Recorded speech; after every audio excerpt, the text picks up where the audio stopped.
À mon tour de me faire fourrer par mes élèves. J'adore. Un bon coach, je crois que c'est avant tout une histoire humaine.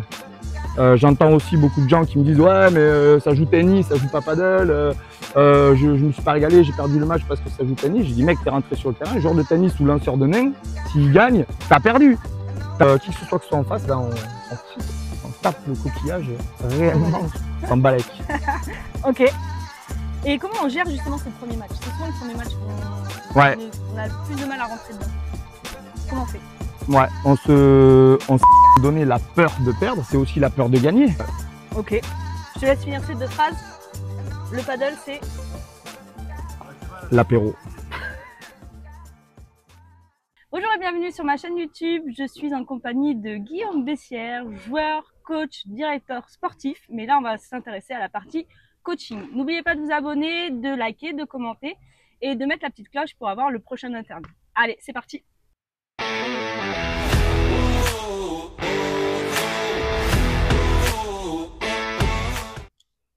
À mon tour de me faire fourrer par mes élèves.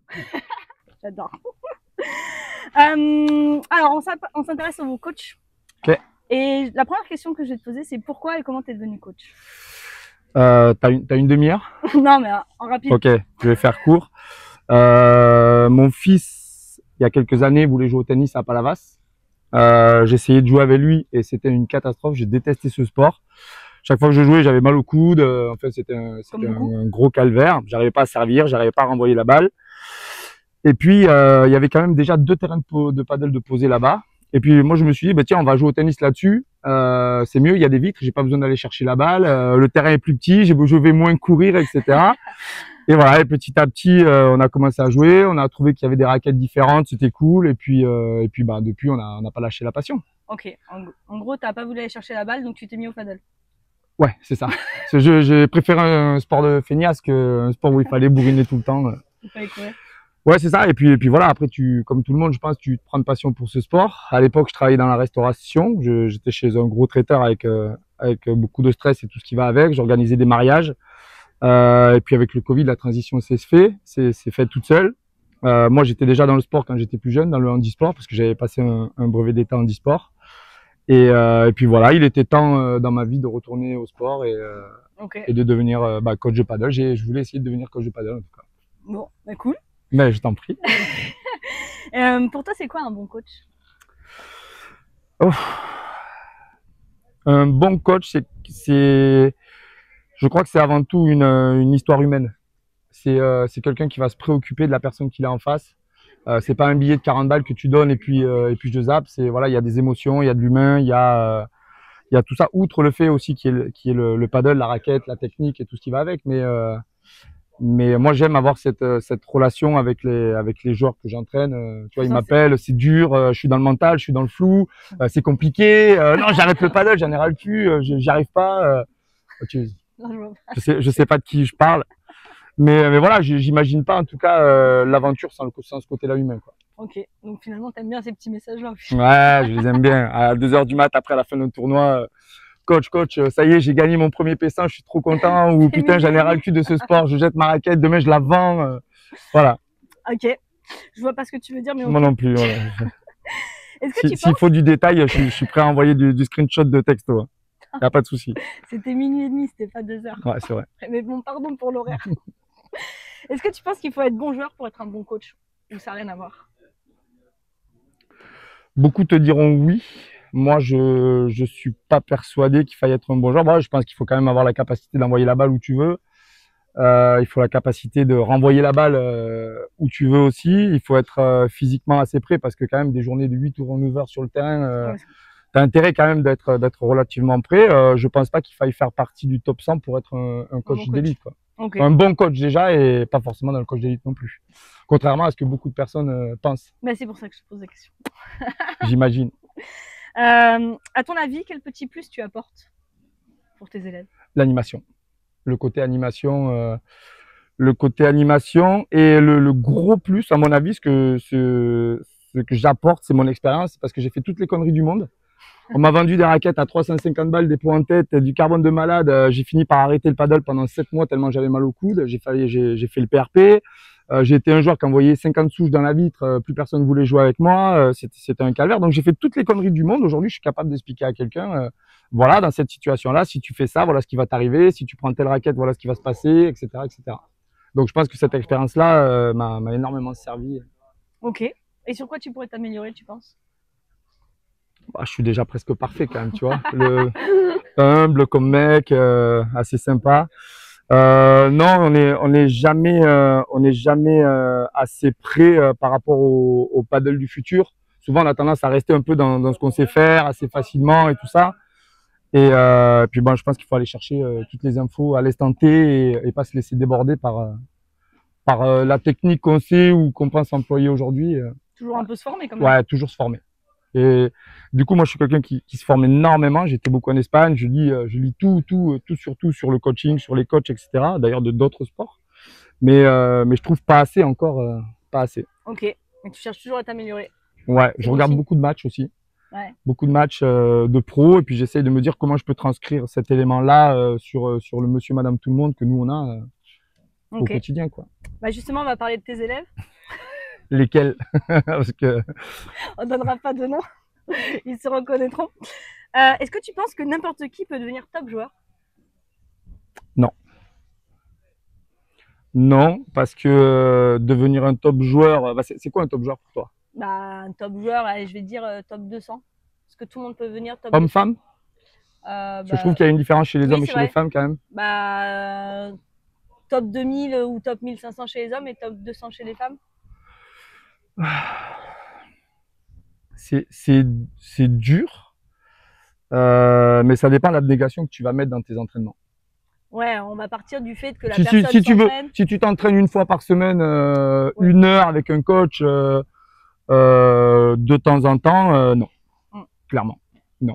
Oui, surtout si tu viens pas du tennis, si t'as pas de transfert d'autres sports, si tu as été champion du monde de tambourin ou d'autres, tu vois, tu as cette capacité sportive déjà en toi, c'est ancré, peut-être ça fait partie de ton ADN, et oui, tu pourras performer parce que tu l'as peut-être déjà fait dans un autre sport. Si tu arrives lambda, que tu commences à l'instant T à 0, ça sera compliqué. C'est pas impossible, mais va falloir que tu aies la patience de te dire je vais m'entraîner tous les jours, je vais aller à la salle faire du physique, je vais peut-être découvrir des phases mentales que je connaissais pas chez moi et j'ai des failles énormes, etc. Ouais, c'est important aussi le mental. Ouais, c'est très très important. Bah, du coup, tu as un peu précédé ma question. Il y a beaucoup de personnes dans le paddle qui viennent du tennis. Ouais. C'est un avantage pour toi? Alors, en tant que coach ou en tant que joueur? Pour le joueur. Pour le joueur, ça peut être un avantage, oui. Et du coup, ça peut être un avantage parce que le plus dur à avoir, c'est quand même la lecture des trajectoires de balles, la science du placement, même si c'est pas parfait. Enfin, je veux dire, un mec qui a été 15 au tennis, il a déjà une main, il s'est rentré dans la balle, il sait traverser la balle. Donc oui, c'est un énorme avantage, je pense. Ça aura un avantage jusqu'à un certain niveau. Okay. Passer un certain niveau, ça l'est plus. Ça l'est plus. Donc okay, ça sera beaucoup moins, ou alors il va vraiment se travailler pour jouer au paddle, quoi. Ouais, ils ont la lecture de la balle, mais tu vois, ils ont une grosse préparation aussi, ceux qui viennent du tennis. Ouais. Et des fois, ça devient un inconvénient parce qu'ils sont susceptibles de faire plus de fautes en général. Ils sont susceptibles de faire plus de fautes, je sais pas, mais en tout cas, de pas avoir le jeu du paddle. C'est-à-dire que par exemple, si je te prends un effet tout simple où tu enroules la balle vers l'avant, en gros, tu envoies du lift ou comme au ping-pong, tu liftes ta balle, tu vas donner un effet qui va accélérer la balle va rebondir trop après la vitre et du coup, le mec du paddle, il va contre-attaquer systématiquement. Donc, si tu gardes le joueur de tennis sur le terrain de paddle, ça va aller, mais ça ira pas toujours, quoi. Okay. Pas tout le temps. Il faudra qu'il évolue en joueur de paddle. Maintenant, j'entends aussi beaucoup de gens qui me disent ouais, mais ça joue tennis, ça joue pas paddle. Je me suis pas régalé, j'ai perdu le match parce que ça joue tennis. J'ai dit mec, t'es rentré sur le terrain, joueur de tennis ou lanceur de nain, s'il gagne, t'as perdu. T'as perdu le match et il faut que t'arrêtes de penser qu'il y a que les joueurs de paddle qui gagnent des matchs de paddle. Coupure. Coupure. Sorry. Pub. Je sais pas que c'est pas important parce que. Le niveau amateur, le plus gros niveau amateur, c'est le niveau P250 en général, c'est ça? Ouais, ça change un petit peu. Ça change un petit peu, mais on considère que P500, c'est comme pro. Le P500, c'est du semi. C'est la transition entre le gars qui s'entraîne vraiment, qui a une bonne main, qui va y aller un peu plus, qui va faire un peu plus de déplacement, qui va être donc pas semi-pro, parce que semi-pro, ça veut dire qu'il gagne de l'argent, alors que dans le P500, tu gagnes que dalle quand même. Bon, après, mais voilà, on considère que oui. Et comment tu fais pour amener quelqu'un qui débute complètement à justement ce niveau, on va dire P250, niveau amateur plus plus? Comment je l'amène un débutant à gagner un 250? Bah, tu l'amènes pas. Hein. Tu auras du mal à l'amener s'il part de zéro à dire je vais être gagnant de 250. Si tu t'entraînes pas longtemps, tous les jours, que tu fais pas du physique à côté, peut-être même un peu de mental pour certains. Ouais, pour beaucoup. Pour moi, un joueur lambda qui débute aujourd'hui, s'il veut gagner un 250, ce sera pas demain, quoi. Oui, mais tu peux quand même amener quelqu'un qui a zéro notion, qui s'investit. S'il s'entraîne tous les jours et qui fait ce qu'il faut pour. Ok. T'as dit la partie physique. On va couper au montage. Je parlais de physique. Il n'y a pas de paddle sans physique, ok? Celui qui veut aujourd'hui essayer de faire du paddle, écoutez-moi bien, qui veut essayer de faire du paddle et qui me dit je veux performer et qui reste chez lui allongé sur le canapé à manger des chips, ce n'est pas possible. Voilà, que ce soit clair. Je vais couper. On va commenter pour voir si vous faites tous du physique. Ouais. Commentez pour voir si vous faites du physique. Bon, tu entraînes aussi des joueuses qui font du P1000, P1500, enfin très bien, des très bonnes joueuses. Ouais.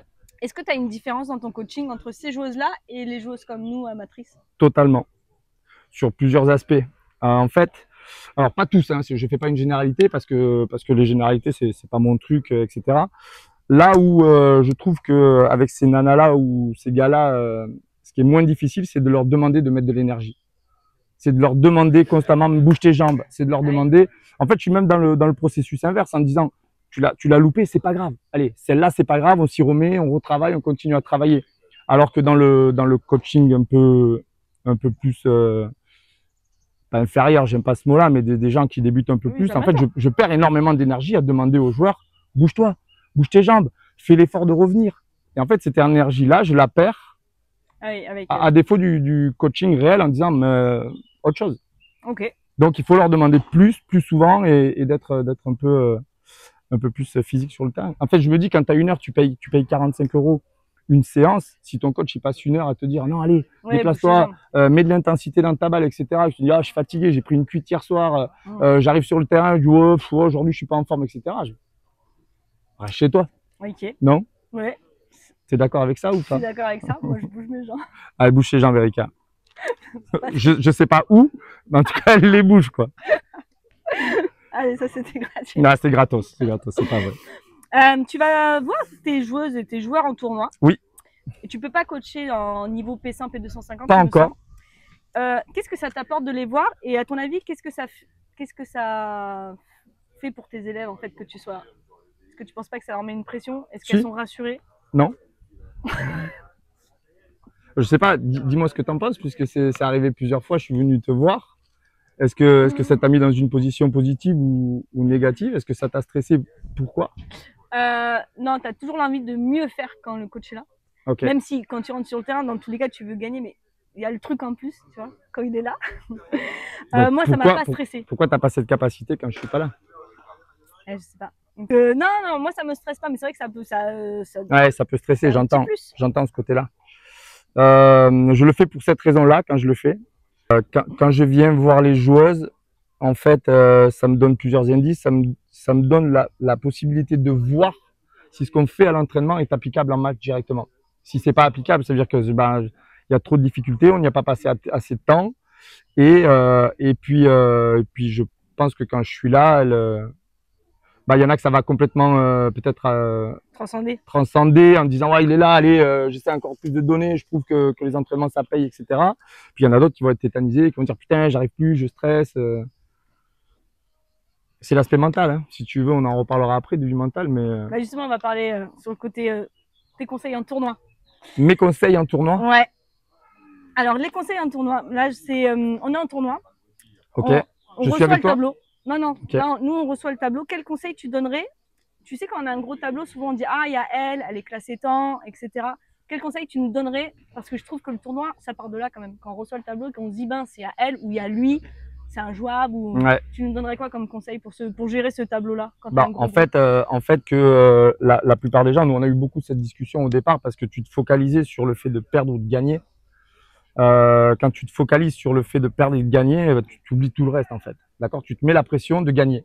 Et la pression de gagner, alors elle peut être positive chez certains, elle est souvent très négative chez beaucoup d'autres. Donc le conseil, c'est en fait, occupe-toi de chaque point, fais de ton mieux sur chaque point, le point est fini, passe à autre chose, passe au point d'après, et point par point, tu arriveras à te dire à un moment donné, que ce soit la top 250, la top 1000 ou la top 100, si tu sors du terrain en te disant putain, j'ai fait le meilleur de moi-même, j'ai tout donné, elle m'a battu parce qu'elle est plus forte, cool, je retourne à l'entraînement, je bosse et je regagne. Ok? Donc qui que ce soit en face, ben on s'en fout, quoi. On s'en tape le coquillage réellement, on s'en balèque. Comment on fait un bon échauffement? Déjà, il faut s'échauffer. Déjà, faut s'échauffer. C'est quelque chose que j'ai beaucoup de mal à mettre en place parce que les joueuses, même si elles arrivent 10 minutes avant le début de l'entraînement, elles font quoi? Elles se mettent assises sur un banc. Elles vont te chaper de putain un tel, ouais, alors lui non, l'autre, je sais pas et tout ça. Les filles, on attaque sur le terrain. Ça fait 10 minutes que vous êtes là, vous êtes même pas échauffés. Bon, on a un petit souci. Non, un bon échauffement pour moi, c'est je dois rentrer sur le terrain en ayant déjà un peu de, tu vois, un peu le visage un peu transpirant, un peu. Ah oui, ce qu'on fait pas, quoi. Tout ce que vous faites pas. Et d'ailleurs, cet échauffement-là avant le tournoi, il est d'autant plus important que c'est ce qui va permettre à ton mental de dire ça y est, je suis prêt à partir au combat. Ouais, sinon, à chaque fois, je reçois des messages, j'ai mal démarré, 4-0 pour eux. Bah ouais, mec. T'es là, t'es à froid, t'es encore crispé, tu centres pas ta balle, t'as pas passé tes 15 minutes à t'échauffer. T'étonnes pas. C'est vrai. T'étonnes pas. Souvent, ça arrive quand on arrive en quart, on est pris à froid et on prend. Ouais, surtout dans les tournois, ce qui est difficile à ce niveau-là, intermédiaire, je trouve, c'est que tu fais un match, tu transpires, tu rentres enfin dedans, il y a 4-4, tu sors du match, 1 heure de pause. Oui, aussi. Ah, tu dois retourner sur le terrain, ça y est, c'est à vous l'équipe, hop, je rentre sur le terrain, je tape 4 balles, boum, match, 4-4, je commence à peine à être chaud et je repars. Et donc, du coup, ça provoque du stress, ça provoque tout, sauf le fait de te dire, je suis calme, je suis concentré sur ce que j'ai à faire, etc. C'est vrai. Donc, c'est assez compliqué, quoi. Et à la volée, on voit de tout. On voit des gens qui vont juste placer la balle, juste mettre leur geste, pas taper, et des gens qui vont bourriner. Faut faire quoi?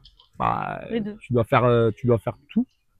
Il y a pas de ou l'un ou l'autre. C'est que il faut que tu sois focus sur la balle qui arrive. Si la balle elle est facile, tu dois pouvoir jouer fort. Si la balle est difficile, tu dois pouvoir contrôler ton terrain beaucoup plus facilement. Je crois que la séance qu'on vient de faire d'ailleurs, elle t'a beaucoup plu. C'est-à-dire qu'on est sur le blocage et le contrôle du filet. D'ailleurs, elle a pris une balle pleine de tronche. Ça lui a beaucoup plu. Ça se voit pas. Ok. Et comment on gère justement ce premier match? C'est souvent le premier match qu'on on a le plus de mal à rentrer dedans. Comment on fait? Ouais, on s'échauffe. On s'échauffe plus. On met vraiment son corps en action pour aller en découdre sur le terrain. Il faut que mentalement on se dise premier match, je vais le dégommer. Le mec, il doit arrêter le paddle jusqu'à la fin de sa vie. Je vais tellement le dégoûter que je veux qu'il sorte de là, qu'il puisse plus jamais rentrer. Donc je vais rentrer en guerrier, mais je vais le rentrer échauffé.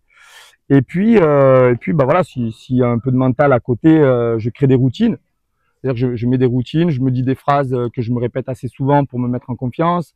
Je suis là, je suis au bon endroit, je m'entraîne pour ça. Vas-y, feu. Tu vois, j'essaye pas d'impressionner quelqu'un, mais je me dis, je vais faire le mieux de moi-même, quoi. Ok. Voilà. Autre chose qui se passe en tournoi, les remontadas. Les remontadas. Comment on les gère, que ce soit dans un sens ou dans l'autre? Comment t'expliques que des fois on met 7-1 et d'un coup on arrive à 7-7 et à perdre le match 9-7 et vice versa? Ce que je te disais tout à l'heure, c'est qu'à un moment donné, la peur de perdre, c'est aussi la peur de gagner. Ouais. Donc quand tu as 7-1, tu te dis putain, ça y est, je commence à penser à l'objectif de gagner. Qu'est-ce que tu fais? Tu commences à stresser, à ralentir un peu le jeu, puis tu vas te faire breaker, et puis l'autre reprend confiance, donc l'autre va dire putain maintenant moi je suis chaud patate, je remonte dans mon truc, puis 7-7, et puis tu te dis ah tiens 7-7, ça y est, faut que je me remette à essayer de gagner le match, chaque point et puis le match, et puis 9-9, tie break, le mec qui a donné l'énergie positive des derniers jeux, souvent il va l'emporter. Okay, donc il faut se détacher de cet esprit de dire je vais gagner, au détriment de l'esprit de je vais gagner chaque point. Ok. Ouais, c'est pas le match, c'est que le point. Que le point. Chaque point est important. Tu rentres dans ta routine de je prépare mon point. Je veux gagner ce point-là, puis ce point-là, puis ce point d'après. Moi, à la fin, quand je savais même pas le score qu'il y avait, quoi. Je m'intéresse pas au score, je m'intéresse pas aux gens que j'ai en face. J'essaie de donner le. Et puis, c'est là, ces moments-là où tu joues le mieux, de toute façon. Oui. Non, on en a parlé, tous les deux, on en a beaucoup parlé de cet aspect-là. C'est se détacher de se détacher de l'objectif final qui reste important, mais on s'en fout. Ok. Et dernière question pour la partie tournoi, comment on fait quand on joue des filles qui ont 1 niveau, 2 niveaux au-dessus? Comment on les joue, ces filles-là? On fait pas de faute. Juste pas de faute, ça suffit? On ne fait pas de faute. On essaye de comprendre un petit peu assez rapidement les faiblesses, parce que tout le monde a des faiblesses, tu vois. À moins que, bon, si tu joues un top 60, si t'es 3000, ça va être compliqué d'aller chercher des faiblesses, parce qu'il faut de la technique après. Mais on sait ce qu'on a à faire, quoi. Tu vois, balle en dessous de filet, des revers hauts, des forts au corps, avoir un peu de variation, jouer simple, jouer au milieu du terrain. Souvent, on essaye de faire l'inverse, c'est-à-dire qu'on a un top player, on a un top joueur, on essaye d'en mettre plus. Ouais, c'est vrai. On essaye d'avoir des zones encore plus proches de la grille, et puis finalement, on finit par faire des fautes. On sort de 9-1, on dit putain, j'ai pas compris ce qui s'est passé en fait. Ouais, alors Bah ouais, t'as pas renvoyé une seule fois la balle pour la faire jouer. Donne-lui la chance de perdre aussi son match, quoi, tu vois, dans les 100 mètres carrés, dans la maison. Ok, merci pour tous ces conseils. Mais je vous en prie. Je pense que ça va être. Faudra noter. Je vais faire du tac au tac. Je vais te poser des questions, tu réponds du tac au tac. Ouais. Sans réfléchir. Okay. Ouais, c'est pas ma spécialité. Ouais, si, c'est bon ça. T'es prêt? Allez. Allez, on y va. Tu préfères jouer à gauche ou à droite? J'ai toujours cru que j'étais un joueur de gauche, et en fait, je suis un joueur de droite. C'est pas du tac au tac ça. Ouais, parce qu'en même temps, je réfléchis. Tu voulais juste un mot? Droite. À droite. Droite maintenant. Mais tu voulais être à gauche? J'aurais toujours rêvé d'être un grand joueur de gauche. Ok. Mais non, ça marchait pas. J'arrivais pas à mettre jamais. Bah, en fait, pas la bonne technique, pas le bon. Ouais. Et puis c'est physique maintenant, tu vois. À partir d'un certain âge, je pense que c'est tac au tac, je sais, mais à partir d'un certain âge, enfin, jouer à gauche, c'est physique, ça prend plus de place, ça prend plus d'énergie, ça prend tout. Donc au bout d'un moment, trouve-toi un petit jeune qui va courir, qui envoie des grosses patates, et puis joue le jeu, voilà, joue la balle. J'imagine, en tout cas, c'est comme ça que je le vois. T'es plutôt Bandera ou Vibora? Vibora. Je crois que t'allais me sortir ce match. Non, pas du tout. T'es team Béa Gonzalez ou Bréatrier? Béa Gonzalez, oui, sans aucun doute. Ok. Côté apéro, t'es Monaco ou Choupito? Ça dépend l'heure. On peut commencer au Monaco et se terminer au Choupito assez facilement. Choupito. Choupito. Ok, dernière question. T'as un élève préféré ou pas? J'ai pas d'élève préféré. Ah, c'est pas vrai. Je les adore. Non, mais c'est Erika, mon élève préféré. Ah, c'est Ville. C'est celle avec qui c'est le plus dur de travailler, en fait, parce qu'on part de tellement loin que... Je suis sans souffre-douleur. En fait, je pense que peut-être tous les coachs sont comme moi, mais on a quelqu'un sur qui on fait des tests. On teste des choses, on teste de voir si ça marche, si ça marche pas. On sort des ballons medicine ball de 4 kilos, on les attache à des élastiques, on voit la réaction. Et après, il met en place. Et après, si ça marche, tu deviens le modèle référent à dupliquer sur les autres, quoi. Ça s'appelle un souffre-douleur. Je sais pas comment ça s'appelle. Une élève préférée. Dernière chose, qu'est-ce qu'on pourrait te souhaiter en tant que coach? Je me rends compte, en fait, de la chance que j'ai. De vous avoir comme élève déjà, de me lever tous les matins en jouant au paddle dans un cadre comme ici. Je connais par rapport à mon travail, ma vie professionnelle et maintenant, franchement, tous les matins, je me lève avec une banane surdimensionnée. Non, qu'est-ce que j'aimerais? Que ça continue à évoluer dans le sens où je l'entends, quoi, tu vois. Rien de plus. Franchement, je suis pas mal comblé pour l'instant. C'est bien. Ouais. Ok. Je te laisse finir ces 2 phrases. Le paddle, c'est l'apéro. Le paddle, c'est magique. Ok. On prendra l'apéro quand même. Et l'apéro aussi. Et enfin, je suis je suis comblé. Ça te va? Ouais, c'est toi. Hein. Ok. D'avoir des élèves comme nous. Je suis comblé d'avoir des élèves comme vous, de venir au boulot tous les matins, d'être sur le terrain toute la journée. Bon, c'est cool. Ouais. Merci Guillaume. Mais je t'en prie. Au top. N'hésitez pas à vous abonner, liker et commenter. Je vous mets le lien Instagram de la page de Guillaume si vous voulez l'avoir en tant que coach. Il fait pas que souffrir, on progresse aussi. Ouais, il y a de la sympathie aussi des fois. Je vous mets son lien en description. Et puis je vous dis à très vite pour une prochaine vidéo. Allez, à bientôt et abonnez-vous parce qu'elle est topissime. Merci. Ciao.